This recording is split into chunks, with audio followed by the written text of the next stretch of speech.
Hey guys, welcome back to another video. This is Troy with Sickle Bros. In today's video, we are making huge progress on this massive DIY plywood aquarium. We are not only adding some new bracing and support, but we're also going to start waterproofing this aquarium, and we're also going to have Quinn stop by later in the week. So I really want to make this tank look as good as possible just to get his reaction. Should be fun. But we're going to get started right away on the bracing of this tank and getting this 475 gallon tank looking much further along. It should be a fun one, hopefully, so let's dive right in. To quickly recap, in video 1 of this series, we built the tank stand for this massive plywood aquarium. It is going to be 475 gallons. It is 76.5 inches long by 42 inches deep and 34 inches tall. And in video 2, we built a plywood shell of this aquarium and the window frame out of 2x4s, and we were all set to start the waterproofing process. And I'll leave links to videos 1 and 2 in the description below, as well as a running list of all the materials that I've been using for this build in case you want to try and mimic this. And just as a recap, this is not a how-to series. This is my first time building a plywood aquarium, but I did a ton of research and prep work on this tank, and I'm very confident in this tank build. But again, would like to give props to Aquarium Domain and the King of DIY. Their plywood tank builds and how-to series were major influences on this tank, including the stand and the plywood aquarium, and definitely couldn't have done that without their videos. So thanks again. So we're getting the back brace in place. I have 2 screws going in on both sides, but as I was coming in through the back, right here you can see a screw is popping out. This was a really dumb mistake. I used a 2.5 inch screw, should have used a 2. So I'm just going to take that out, fill it with wood fill, similar to the other error that we had down here. I'm going to continue filling in the correct screws up there, the other bracing, and then we're going to do the wood fill before we start on the fiberglass.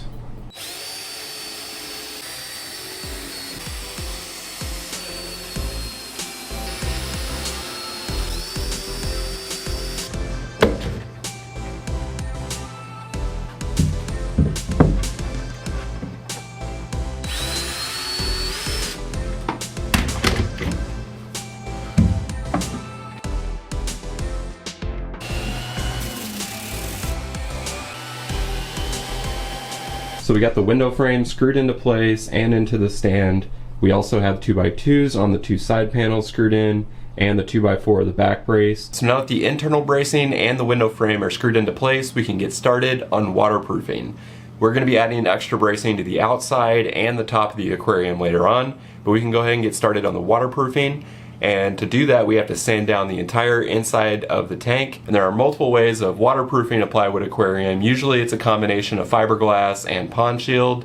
And sometimes the order in which you do those vary depending on who you're watching or what research you're looking into. But I think what I'm going to be doing is a first coat of pond shield, and then I'll be doing the fiberglass on the seams, and then I'll do much more pond shield down the line. If I was fiberglassing the seams first, I would probably use the fiberglass resin that I picked up, but I'm taking a quick audible here and actually doing the pond shield first, followed by the seams with the fiberglass and pond shield on that. So I actually won't be using the resin with the fiberglass, I'll be using the pond shield on the second coat, and I'm differing from Aquarium Domain steps here a little bit, but I'm actually going with the King of DIYs, mainly because I just wanted to start on the pond shield so much, and it looked like a really secure process when you use pond shield as kind of that cement for the seals as well. So I'll show all of that. We're going to be starting with the first coat, which is a tip from Aquarium Domain, is to start with a color that you're actually not going to finish with. So I believe I got 2 quart kits of sky blue,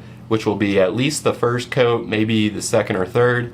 And I have 2 quart kits of black, which will be the finishing coat, and the final color of the inside of the tank will be black. By doing 2 different colors, you actually can save a bit of money on a couple of the first coats of paint. You can just pick whatever is cheapest at that moment, which was sky blue for me. And when you're putting on the final coats of black, you can see much better of where you're putting on the black paint because it's contrasting with that color before. So that's a great tip from Aquarium Domain. But we're going to go ahead and get to sanding and adding that first layer of pond shield. Let's go.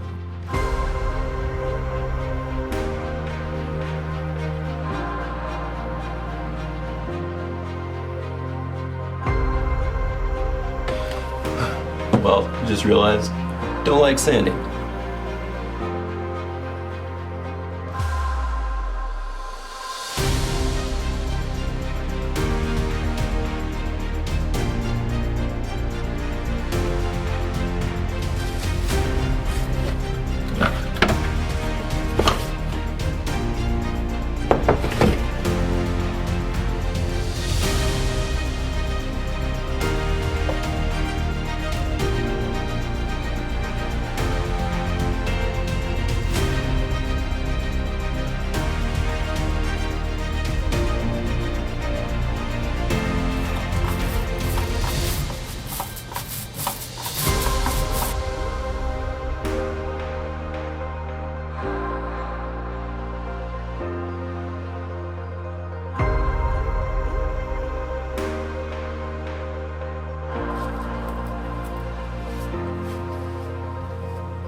No way around it, the pond shield process is definitely messy.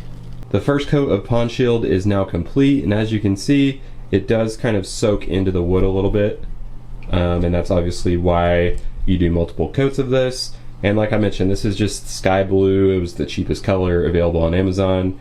I will be painting another coat of blue and then a couple more of black, so this should look much better and much further along in just a sec.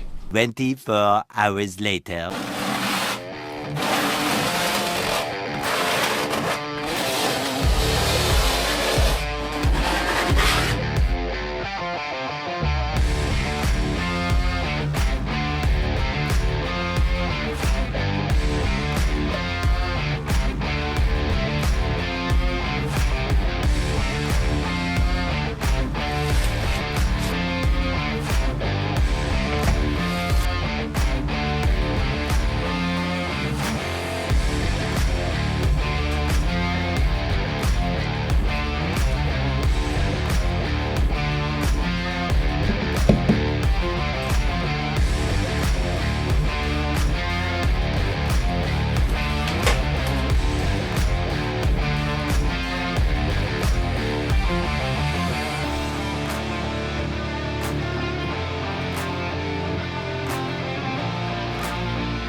First 3 seams fiberglassed, and overall it went pretty smoothly. It does take a lot of the pond shield, so I just finished the last part of the sky blue. We're going to switch over to the black because that's all I got left to finish off the other 5 seams.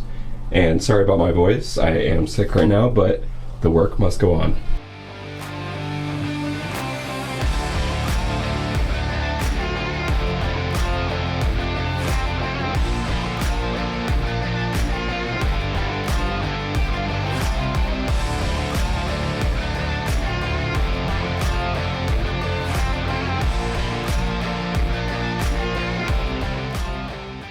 It is the next day. It is about 24 hours since I did the fiberglassing and the seams, and I went ahead and sanded everything, so you can see it's kind of a mess here. I have to vacuum and wipe it all out before the next coat, but just taking a look at the seams, I'm actually very happy with them. So the sky blue seams actually look really good. Really happy with those. No imperfections that I have to fix. And then we ran out of the sky blue, we started using the black, and for the most part the seams look great. You can see they're a little bit sanded down in white here, which is actually what you want after sanding it down, so the next coat can apply really nicely. There were only a couple small imperfections. I don't even know if the camera will pick it up here, but right here there's a little bit of a raised one, so I have to fix this one. And there was a pocket over there as well, so I will fix both of those, and then we're going to do the next coat of paint right after I get all of this cleaned up as well. So the next coat is definitely going to be satisfying once everything is the same color.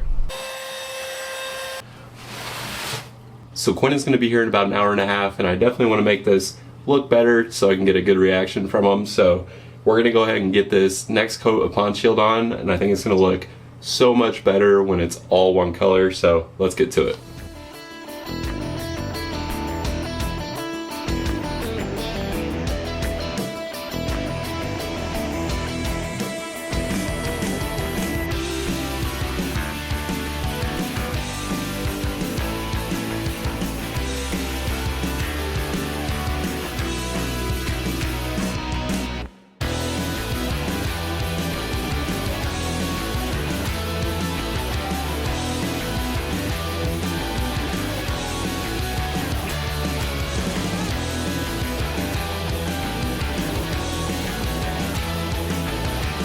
So that coat of pond shield is now complete, and right in time, Quinn just got here. Let's get his reaction. Jesus Christ. That is huge. Oh my gosh. Is that bigger than you thought it was going to be? It's way deeper than I thought it was going to be. Yeah, it's 42 inches front to back. Holy cow. Well, it's official. You can never move out of this house. I would have to chop it up, and I don't even know how to get all that out. So are you surprised that I could do this? I still think there's a high probability of this thing just crumbling to the ground whenever water starts coming in, but I will give it to you. It looks like it's actually well put together. Well, thanks for that vote of confidence. So it is the next day, and this coat of pond shield has now dried. It looks great. All the seams feel good and look good. And overall, things went pretty smoothly with the fiberglassing and the waterproofing. This does look like it could probably hold water right now, obviously, if I had glass installed. But like everything else on this tank, I'm probably going to go a bit overkill. So I'm probably going to do another 2 or 3 coats of the pond shield in here just to be extra careful and make sure this thing will never leak and it will be built to last. But just getting past the fiberglassing step was a pretty big milestone to me. It really seals up the tank and the corners, but then the pond shield really brings it all together. So it's starting to look like a really nice aquarium.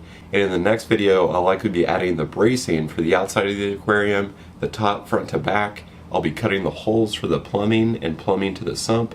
I'll show you how this tank is going to run with this seamless sump from Custom Aquariums. And if I do get the glass panel in the next couple days, I might even be installing that in the video. But I'm going to show updates on this tank very soon. Very excited about that. Thanks again for watching, and we'll see you next time.